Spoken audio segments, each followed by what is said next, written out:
bathroom to get ready for the day. And all of a sudden, my mother barges in and locks the door and says, "You can't go out and do anything. You've got to clean the cupboard because your Aunt Alice is coming and I want her to think I'm a good housekeeper." So I looked at my mother and I said, "Well, if you want Alice to think you're a good housekeeper, clean the house." I mean, to me, that sounded really reasonable. Mm-hmm. And she started shaking her hand and ranting, saying, "You are the devil. What is your name? You're the devil. This can't be my daughter. You must be the devil. What is your name? What is your name?" And I thought, wow, you are really lost it, lady.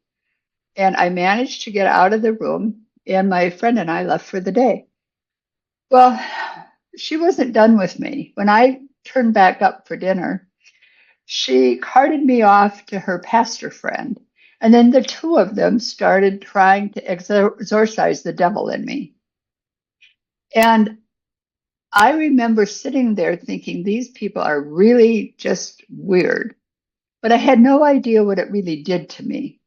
And what it did is it caused me to not only disassociate, so I would step outside of my body whenever I was uncomfortable, but it also made it really damaged my self-worth because it was like I wasn't worthy of being, I was the devil.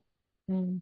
And even though I didn't think that, it gets into your psyche. When people abuse you and tell you bad, give you bad messaging, even if you don't think that you're receiving it in, our bodies are not made of Teflon.